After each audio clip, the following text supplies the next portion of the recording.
நாம் தமிழர் கட்சியா இருந்தா அழுத்துறதா? சீமானிசத்தால் கட்டப்பட்ட எப்படி கம்யூனிசம் இருக்குதோ அதே மாதிரி சீமானிசத்தால் கட்டப்பட்ட ஒரு கூட்டம்.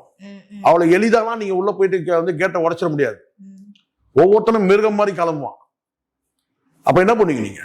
நாம் தமிழர் தம்பி அத்தனை பேருமே சொல்றேன், ஒவ்வொருத்தரும் மிருக பலம் உள்ளவன்.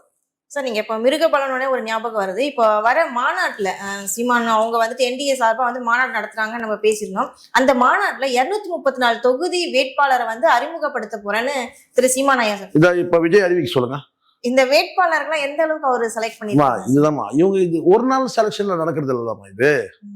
இது ஒரு நாள் செலக்ஷன் நடக்கிறதா? இது ஏற்கனவே வந்து 16 ஆண்டு காலமா இவங்க அரசியல்ல இவங்க பயணிக்கிறாங்கன்னா அப்பத்திலிருந்தே இவங்க வந்து பாத்தீங்கன்னா வந்து ஒரு என்ன சொல்ற ஒரு ஏக்கத்தோட ஒரு ஏக்கமா தானே இருக்குது. இதுல வந்து ஈக்குவல் வந்துட்டு பெண்களுக்கும் ஷேரிங் கொடுத்துருக்காங்க. எப்படி அது வழக்கமா இந்தியாவிலேயே இருக்கிற அரசியல் கட்சியிலேயே இந்த 50% வந்து வேட்பாளர் இந்த ஷேரிங் கொடுக்கறதுன்றதுக்குள்ள ஆண் பெண் அந்த இது இந்தியாவிலே வேற எந்த கட்சியும் கிடையாது. வேற எந்த கட்சியும் ஒண்ணு. இன்னொன்னு நான் சொல்ற மாதிரி இந்தியாவிலே இவ்வளவு ஒழுக்கமான கட்சி எதுவும் கிடையாது.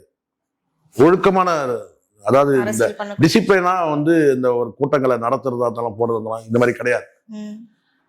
வேற எங்கேயாவது நீங்க வந்து நாம் தமிழர் கூட்டத்துல வந்து குடிச்சிட்டு எவனா ஆடிட்டு இருந்தா நீங்க கேள்விப்பட்டிருப்பீங்களா? எல்லா கட்சியிலும் உண்டு. இந்த கட்சி டிவிகள் எடுத்துங்க, மாநாட்டில் நம்ம எத்தனை காட்சிகள் பார்த்தோம்.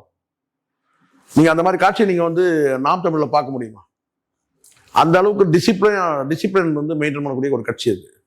அதனால ஒரு தனித்துவமான ஒரு கட்சி. அது நான் சொல்லக்கூடிய பிரதானமான வந்து 4 கொள்கைகள். அது வந்து தமிழ் தேசியம், தமிழ் ஈழ ஆதரவு, மாநில தன்னுரிமை, இன்னொன்று வந்து 4வது வந்து இயற்கைக்கு உகந்த அறிவியல் வளர்ச்சி. இது 4 பிரதானமான கொள்கைகளை முன் வச்சு இந்த இயக்கம் நடக்கும்போது அங்க இயல்பாவே ஒழுக்கம் இருக்கும். அதுல வந்து பாத்தீங்கன்னா இதுல யாரும் வந்து இன்னொருத்தர் வந்து குறை சொல்லவும் முடியாது. இப்ப நாம் தமிழர் வந்து டிவிக்கெல்லாம் நீங்க வந்து விமர்சனமே பண்ண முடியாது, குற்றச்சாட்டே சொல்ல முடியாது நீங்க. அதனால நீங்க என்ன சரி கேட்டீங்கன்னா ஒரு காழ்ப்புணர்வுல வந்து கேட்டீங்கன்னா வந்து மோதி பார் அது பார் இது இந்த தற்கொலைகளை வச்சு நீங்க வந்து சீண்டி விடுறீங்க. அப்பயும் கூட பாத்தீங்கன்னா பதில் யாராவது பேசினாங்களா எவ்வளவு நேரம் ஆகும் பதில் பேசுறதுக்கு? அதே மாதிரி கெட்ட வார்த்தையை போட்டு பேசுறதுக்கு எவ்வளவு நேரம் ஆகும்? அப்போ ஒரு மேடையில பதில் கொடுக்குறாங்க, அதுக்கு மேடையில தான் பதில் கொடுக்குறாங்க, சவால். அப்போ நீ என்ன செய்யணும்? நீ ஒரு மேடையை போட்டு நீ பேசு, மறுநாளுக்கு மறுநாள் நீ பேசு. இதானே கடந்த காலத்துல அப்படிதான் நடந்திருக்கு. திமுக அதிமுக எல்லாம் அப்படிதான் பேசுவாங்க.